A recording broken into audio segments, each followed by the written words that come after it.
Our final speaker today is a Hindu speaker.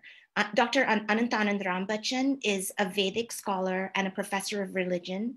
He is of Indian origin, but he's from Trinidad. And so it's just this diaspora that's so expansive. And when you have people like Professor Rambachan speaking for our faith, it is not just expansive, it's also inclusive and centered in love. And so Anantji, please, you have the final word. And the reason for that is we've been told throughout from the moment that Faisal Bhai was arrested, we've been told over and over again how important it is that Hindus speak up in solidarity with Faisal Bhai, because what happened to him happened in a Hindu temple, and the opponents of justice right now in India are people who purport to be of the Hindu faith. And so part of the job here that needs to happen is that Hindus speak out against Hindutva loudly and clearly. And there's nobody that's doing that quite the way that Anantji is doing. So Anantji, go ahead, you have the floor. Thank you very much, Sunita and honored colleagues. I am grateful to add my voice to your distinguished ones.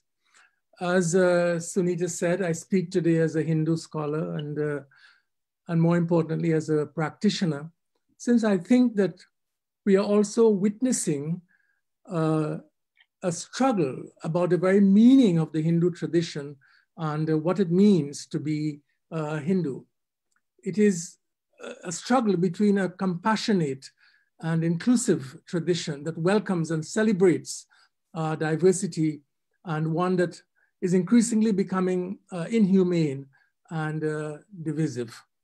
For me, the arrest and imprisonment of Faisal Khan is a human and a religious tragedy. The tragedy is a human one because Faisal Khan, as so many of you have said eloquently, is a person with an undisputed history of commitment to service and to the building of bridges of mutual understanding and respect across religious divides. And he is in prison for his dedication to this work. Such work in nations like India, where religious tension and violence in the name of religion are on the rise, deserves wholehearted support and not punishment in prison. Our world needs more peace activists like Faisal Khan. It is undisputable that Faisal's pilgrimage to Vraj, a land sacred for its association with the life of Sri Krishna, was undertaken with the most noble of motives. Faisal's pilgrimage was motivated by the critical need to build trust between Hindus and Muslims and to help overcome mistrust, fear, and ignorance. He was welcomed with generous hospitality by the Hindu priest at the Nanda Baba Mandir, and their dialogue was pleasant and congenial. In the course of his conversation that I listened to, Faisal quoted a very powerful and important text from the Ramayana. In fact, it is a verse that he quoted also during an earlier visit to the ashram of Sri Morari Bapuji, one of the most eminent of contemporary Hindu teachers. It is clearly one of Faisal's favorite Hindu texts. This beautiful text is, and I'm quoting now, Rama hi keval premu pyara, levu jo jaan nihara. Rama hi keval premu pyara, jani levu jo jaan nihara. In translation, it is only love that Ram, God, loves. May those who wish to understand know this. I think it is this profound understanding of divine love, Ramu Pyara, of divine unity and our human obligation to express this love in all our relationships that explain Faisal Khan's pilgrimage and his visit to the Nanda Baba temple. It is also this understanding of divine inclusivity and hospitality that motivated the Hindu priest at the Nanda Baba temple to invite Faisal to pray within the compound of the temple and not as he wanted outside.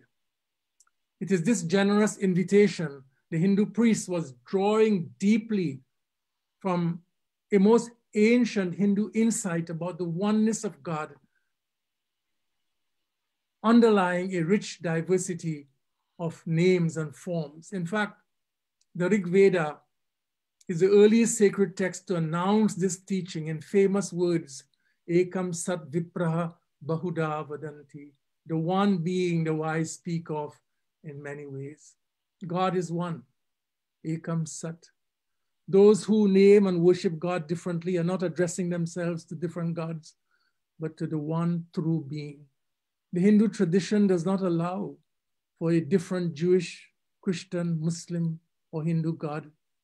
People of other traditions are not strangers with alien, false, or rival deities, but fellow beings whose God is also our God. Human beings in the vision of the Hindu tradition constitute a single community, Vasudeva Kutumbakam, in which each one deserves to be treated with dignity and with justice. This profound teaching echoed through the centuries in the words of great spiritual luminaries of India, like Guru Nanak, Kabir Das, in more recent times, Sri Ramakrishna and Swami Vivekananda. It is a line in one of Gandhiji's favorite songs, Ishwara Allah, Tero Naam, your names are Ishwara, and you are also Allah. It is this theological vision and hospitality to a religious diversity that made it possible for India to accommodate a wide diversity of religious beliefs and practices, and to truly offer shelter to persecuted minorities for centuries. It is this vision that inspired a Hindu priest at the Nanda Baba temple to open his arms and to invite a Muslim brother to pray to God in the compound of the Hindu temple. These are acts of great religious inclusivism that deserve to be celebrated and not to be punished.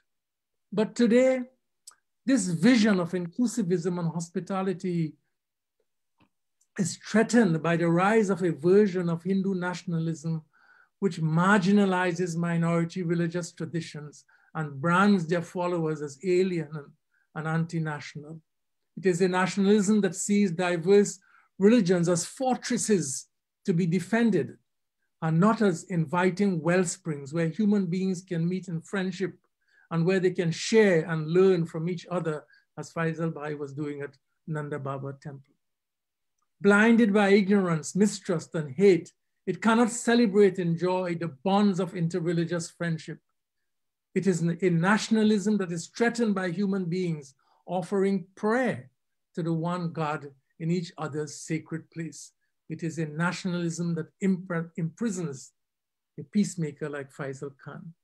It is a religious nationalism that engenders fear, and especially the fear of lifting our voices in support of our sisters and brothers in other religious traditions who are treated unjustly.